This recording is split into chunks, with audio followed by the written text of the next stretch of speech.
The Bell of Blackthorn Abbey.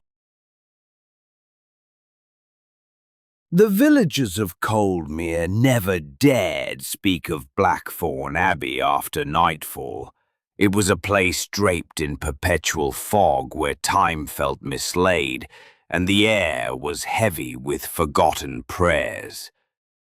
Perched on a jagged hill like a skeletal relic, the Abbey's crumbling spires pierced the sky, its great iron bell silenced for over a century. But legends endured. They said the bell rang on its own when death was near, that its toll could be heard not with ears but in the soul. It was to this place that Evelyn Bray returned, 30 years after being spirited away as a child following the fire that gutted half the village. Her inheritance, a letter sealed with black wax, had summoned her from the city after her aunt's sudden death. Return to Coldmere. The Abbey must be claimed. The blood must be sealed. Beware the bell. Evelyn, a painter of melancholic portraits and forgotten faces, had always felt as if her life ran parallel to something she could not see.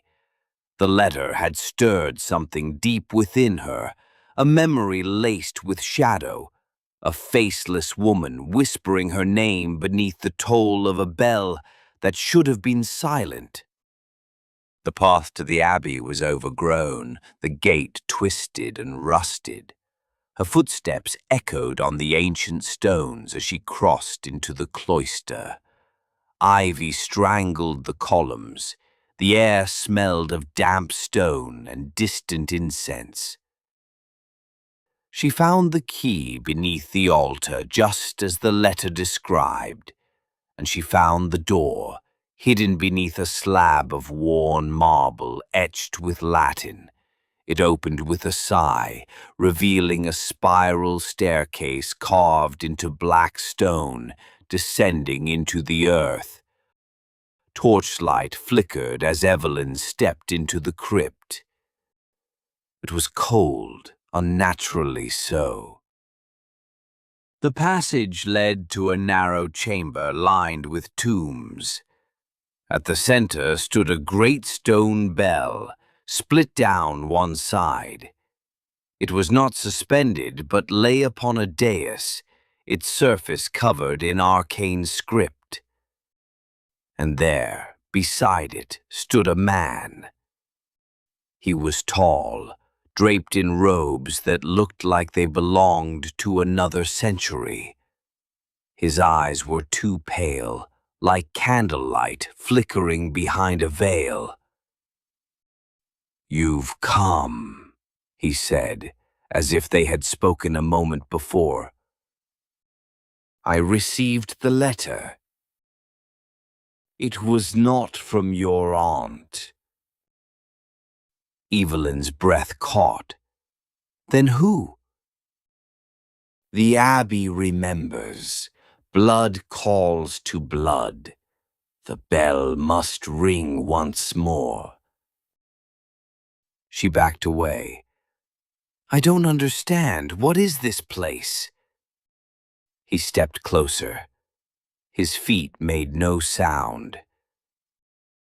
"This is where the dead speak, where sins are swallowed by stone. You are the last of the line, Evelyn. You must complete the rite." Her heart pounded. "No, I'm not part of this. I never was." He looked at her with sorrow. "You were marked from birth. The Brays were the bell-keepers. You carry their sin whether you accept it or not." Behind him, something moved, something hunched and silent, its shape wrong, its shadow longer than it should be. "I didn't ask for this," she whispered. No one ever does. The bell rang. It did not move. Its mouth did not part, but the sound came, low and guttural, as though from beneath the earth itself. Evelyn screamed, clutching her head as memories she never lived poured into her mind. A cloister burning, a child weeping, a robed congregation chanting in tongues, and the bell tolling, always tolling. When she awoke, she was no longer in the crypt. She stood in the chapel above, though it was whole again, unmarred by time or decay. Stained glass windows painted the walls in blood red and violet hues. The pews were filled with robed figures, their faces obscured. At the altar stood the man. Only now he wore a crown of bone, and his voice filled the air like smoke. You must finish what your ancestors began. Ring the bell, free them, or join them. I don't know how, she cried. The congregation turned their heads in unison. You will. Chains of light snaked from the altar, wrapping around her wrists. She was dragged forward, toward the black bell now suspended above the altar by unseen ropes. The moment she touched it, her vision blurred. She was no longer Evelyn. She was Sister Evangeline Bray, nun of the Abbey, last keeper of the sacred bell. The year was 1821. She stood before the congregation, her face wet with tears. They summoned something they could not control, the old priest said beside her. We must seal it. The bell is the lock. You are the key. She rang the bell, and the veil between worlds cracked. Screaming echoed through the chapel as shadows spilled from the mouths of the monks. They twisted and convulsed, their bodies tearing open from within. Evangeline watched in horror as the priest was consumed by a writhing shape of mouths and claws. But the bell tolled again, on its own. A great wind blew through the abbey. The shadows hissed and retreated into the stone floor, which glowed with glyphs carved in ancient blood. And then there was silence. Evangeline collapsed, her spirit drained, her body marked, and the abbey began to rot. Evelyn gasped, waking again in the crypt. The man was gone. The bell lay still. But now she could hear the voices, the trapped souls, whispering from within the stone. They begged her to finish the rite, to ring the bell and release them. Tears rolled down her face. I don't want this. But the bell was already humming. It knew. Evelyn placed her hands on the cold metal. It vibrated with a terrible life. The names of the dead surged into her mind.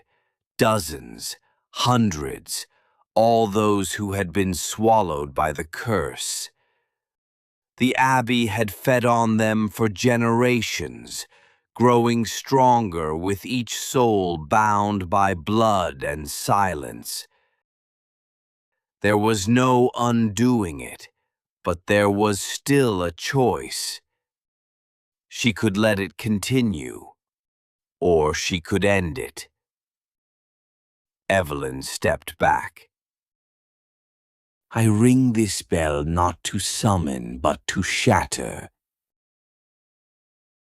She raised the hammer, a relic she found near the altar, and brought it down. The bell cracked again, and the Abbey screamed. The walls trembled. Dust poured from the ceiling. The floor split as black tendrils thrashed from below, shrieking as they burned in light. The shadows tried to flee, but she rang the broken bell again, and again, and again, until there was only silence. When the villagers awoke the next morning, the Abbey was gone. Only a ring of scorched earth remained atop the hill, and a single cracked bell lying in its center. No one ever rebuilt. No one dared climb that hill. But sometimes, when the fog is thick and the wind just right, you can hear a sound, a ghostly toll, deep and mournful, echoing from a place that no longer exists. And some say Evelyn Bray still walks there, between this world and the next, guarding the silence she bought with her blood. For the bell, though broken, is never truly still.